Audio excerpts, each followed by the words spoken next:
Well, hi there. I'm Brent Smith, and I'm the Common Constitutionalist. Welcome to the Common Constitutionalist Weekend Video Podcast. And we're out here in the frozen tundra. It's actually not so bad. It's probably low 30s, a little bit breezy, so hopefully that won't screw things up. Come on, wind. Oh, no, I didn't actually ask for any more wind, but that's what it's given me. So today, we're going to be talking about national emergencies. Let's discuss national emergencies now that Trump has announced the national emergency on the southern border. That's what we're going to be discussing today on the Common Constitutionalist Weekend Video Podcast. Be right back. You're watching the Common Constitutionalist Weekend Video Podcast.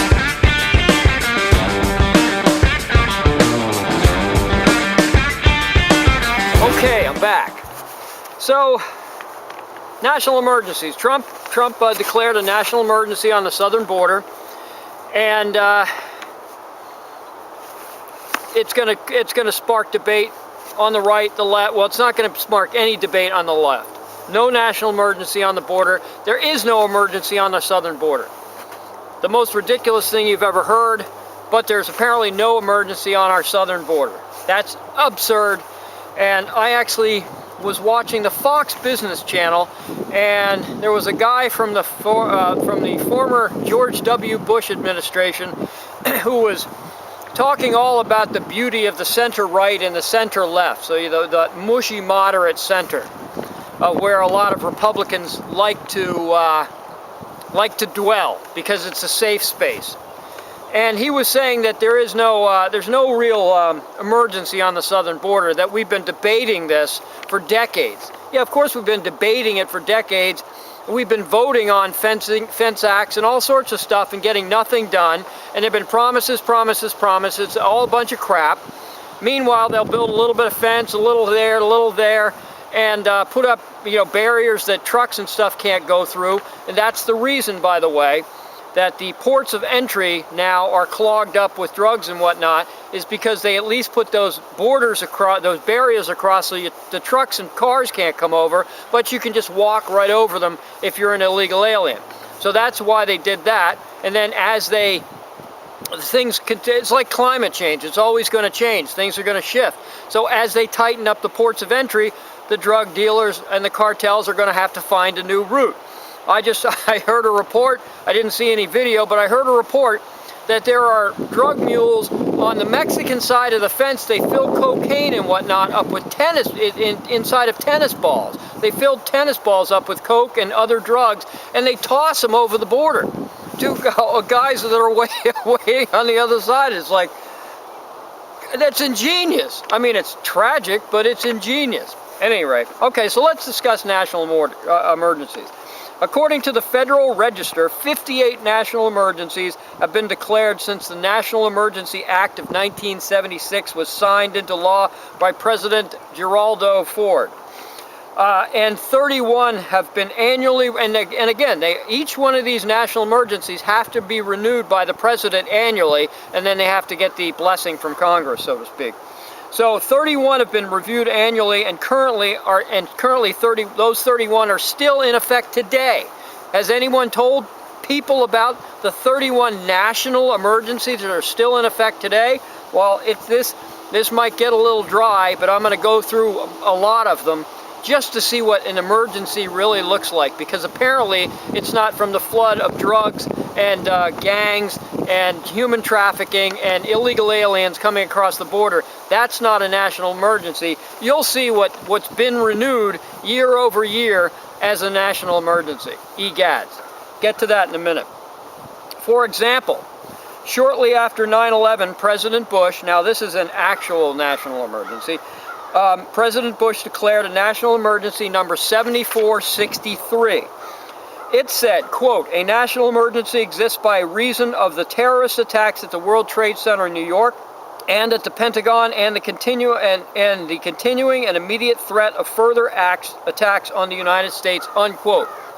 Okay, that's a legitimate national emergency. You know why? Because it's national. It's in our best interest. It's in America's interest, this emergency act. Okay? Remember that. It must be in the interest of the United States a threat against the United States. That's what constitutes a national emergency. Remember that. So I won't get into details, but on September 11th of 2017, President Trump renewed the act for another year and sent it to Congress for approval, and they did approve it. So that's one of those acts, number 7463, that George W. Bush put in early, I think it was late September of 2001. He declared this National Emergency Act, and it was just renewed again in 2017 by President Trump, and Congress approved it. So it's still in effect. And they always have, the President and the Congress always has the option of letting it roll through and renewing it, or rejecting it. The President can just let it go and not renew it, so it just dies, all right? Or through joint resolution, the Congress and the Senate can say, no, we don't care, Mr. President. This is no longer considered a national emergency. We're nixing it through joint resolution, and then it dies that way. When some senator or congressman takes to a microphone or is being interviewed by some rump swab in the press, sorry to be so graphic, but you know, a hack, sycophant, you know, stenographer, pick your term, whatever. And says something like, what Trump is doing by declaring a national emergency is unprecedented.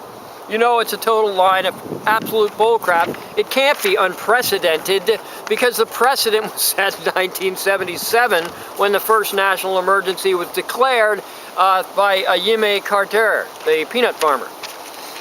And so that's been the precedent 58 times. Now this is, I believe, the 59th time. So actually it tells us one of two things. Well, check that. It tells us one of three things. Actually, no, it tells us one of four things, okay? Or maybe a combination of two or more, something like that. One, it seems like most people don't even know about the 1976 National Emergencies Act, what it's all about, why it was presented and whatnot. So, or they just don't know it exists at all, all right? Two, they don't know the meaning of the word precedent. Obviously, people throw out the word unprecedented, and they don't understand the meaning of the word unprecedented or precedent.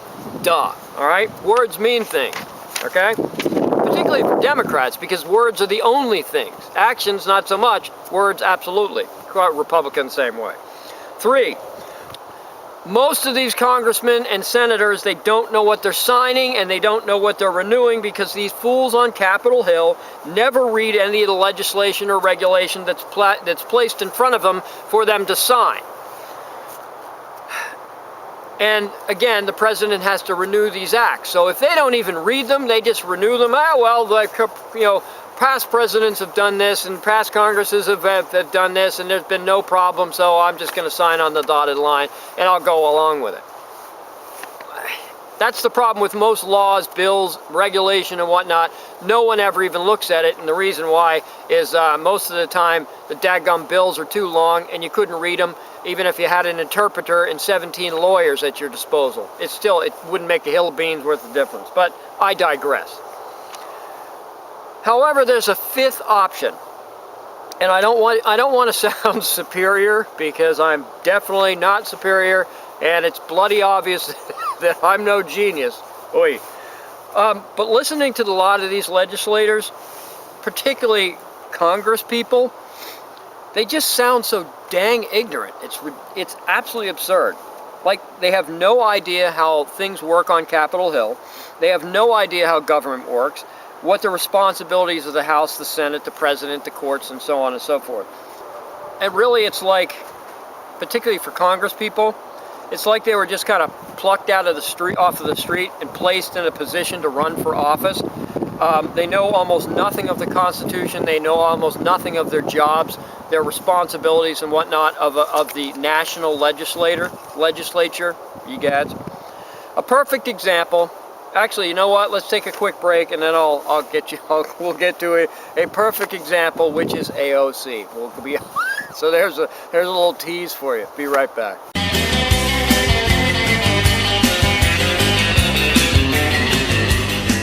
You're watching the Common Constitutionalist video podcast. Yeah, baby.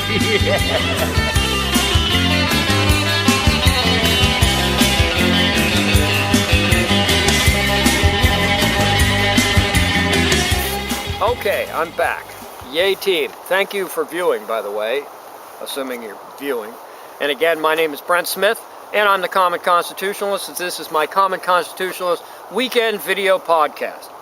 So, talking about Congress people in particular, and it seems like I said before the break, that these people are just plucked off the streets, and they somehow they get backing, or they're some local yokel politician or whatever, or some activist or something like that, and they get put in these positions, and then they win an election.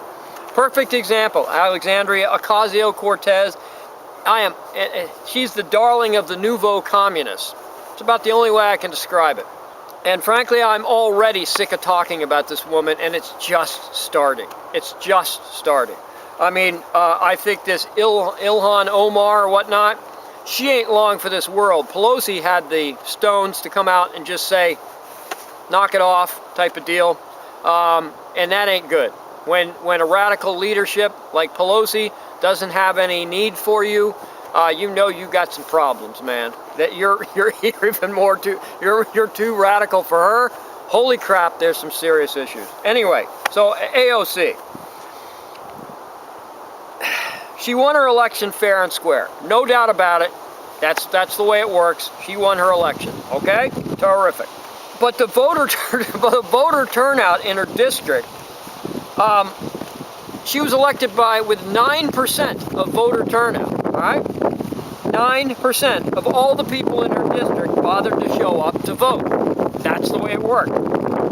That means 91% of the people that were supposed to vote in that district in New York didn't even bother to show up. That's how impactful this thing was. Egads. You can't exactly say that's a real representative sample of your district when 91% of the district never bothered to show up to vote. So put it another way, if you had 100 people in your district, 9 people came out to vote for you. That was it. And she won her election. Whoa, it's a landslide. Really? With 9? Honestly. So anyway, that's who shows up in Congress now. This is what passes for the legislature. Look back at the revolution, and look at all these geniuses and whatnot that were in the Senate and the Congress, or president. And look at us now, and it's like, how far down the rabbit hole have we fallen? Holy crap. It's insane. Anyway, I digress. Gee, once again. All right. So these people are ignorant, obviously. We listen to them speak, they're ignorant of just even basic economics. Yet they all get a vote of what to do with our $4 trillion budget. Unbelievable. They don't know the difference between a democracy and a republic, nor do they want either, because they want socialism / communism / fascism. But these are the people we have chosen to somehow run our country, and frankly, it should scare the crap out of you, man. That's it. So here's a list of the presidents who declared a national emergencies published by ABC News. And remember, all this list of it's not the 58, it's the 31 that are all still in effect right now, okay? I'm not going to recite them all because then even I would fall asleep, and I don't want that to happen, okay? So, let's see here. Starting with Jimmy Carter, I think only had a couple, frankly. Hold on a minute, see if I can see there. Yeah, Jimmy Carter actually had one in 1979, and that was it. And Bill Clinton had 2, 4, 6 of them, and one was the national emergency with respect to the proliferation of weapons of mass destruction, and combined the 2 national emergencies focused on weapons of national destruction. The next one in 1995 was about prohibiting transactions with terrorists who threatened to disrupt Middle East peace process. How is that a national emergency? It wasn't. None of his other emergencies, one was about the Sudanese government, one was about Cuba, one was about Colombia, and one was about preventing some sort of oil transactions or something like that. So none of these things were actual national emergencies. It's too bloody sunny for no glasses. So anyway, there's your national emergencies. Okay, George W. Bush was the king of the national emergencies with 11. 2001, national emergency. Now this is at September 14th, 2001, shortly after September 11th. A national emergency with respect to the certain terrorist attacks was in response to the terrorist attacks of 9/11 and the continuing and immediate threat of further attacks on the United States. That's a legitimate national emergency because it's an imminent threat against the United States. An imminent threat, whatever. Next, September 23, 2001, the national emergency with respect to persons who commit, threaten to commit, or support terrorism was in response to the terrorist attacks of 9/11. Okay, once again, a legitimate national emergency threat, okay? A legitimate threat against our nation or a national emergency. Unfortunately, that's where it ended. In 2003, 2004, 2006, 2006, and 2007. National emergencies were something about Iraq, something about Syria, something about Belarus, something about the Congo, and something about sovereignty in Lebanon. Sound like national emergencies to you? No, none of them were. None of them had anything to do with threats on our nation. That's it. And then June 26, 2008, national emergency with respect to certain restrictions with respect to North Korea cited the risk of proliferation, yeah, that's a ticket, baby, of usable fissile material. That, okay, is a national emergency because North Korea has been a threat directly to the United States and our allies for quite some time. Obviously, we all know that. So basically, George Bush had 3 out of 11, which were actual national emergencies, and the rest were just bull crap, democracy building, or, you know, the neocon bull crap where we need to go into every other country and be their police force. Basically, that's the bottom line for that nonsense. President Obama, he had 1, 2, 3, 4, 5, 6, 7, 8 national emergencies. Let's see. 1 was for Somalia. Actually, a lot of these were for Africa. Go figure, huh? 1 was for Libya. 1 was for, what was it for? Oh, the Zetas, the Mexican drug cartels. Okay, that's close enough. I'll give them 1, all right? Then there was Yemen. Then there was the Ukraine. Then there was South Sudan. And then there was Central African Republic, and the situation in Venezuela that has nothing to do with us either. So basically, he was like 1 for 5 or 6 or 7 or 1 for 7. Something like that. That's it. It's all nonsense. It's all crap. Let's just take a real quick break, and I'll come back with the Trumpster, and then we'll get this thing wrapped up. Be right back.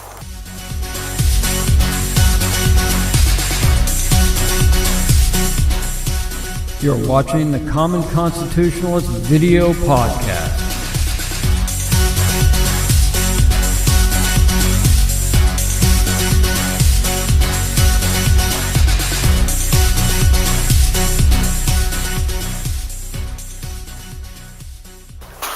Okay, so we all know the Trumpster's all about the nation. We all know the Trumpster's all about America. Make America great again and all that other stuff. The first national emergency he signed December 20th, 2017. Not renewing others' national emergencies, but his own national emergency. The national emergency with respect to blocking property of persons involved in serious human rights abuses. Wow, that sounds serious. Sounds like a national emergency. America, right? Or corruption imposed sanctions on Myanmar general for his role persecuting Rohingya Muslims. What the bloody hell does that have to do with America? I'm sorry, I feel bad for the Rohingya Muslims, and the country of Myanmar is just, it's awful. But it has nothing at all to do with American national interest. Sorry, President Trump, it just doesn't. Next one, September 12th, 2018, was certain sanctions in the event of interference in the United States elections. Okay, and here's the big Russia collusion bullcrap. Just in case Russia interferes with elections again, there's a national emergency. As far as I know, apparently there's rumors that the Mueller camp is wrapping everything up. There's going to be no collusion found between Trump and the Russians, and there wasn't a single vote changed on behalf of Russia. Russia didn't change a single vote in the election of 2016, so this is all bullcrap, so that's not a national emergency either.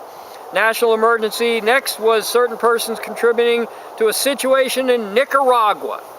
How the crap does that have anything to do with us? It doesn't. Once again. All right, so I like Trump. I think he's been great for the most part, but this national emergency stuff has got to stop. This one national emergency that he's declared on the southern border is the only one that he's gotten right. So he's 1 for 4, basically. And that's the bottom line. If these guys are going to continue to do this national emergency stuff, to declare national emergencies, it's perfectly legal.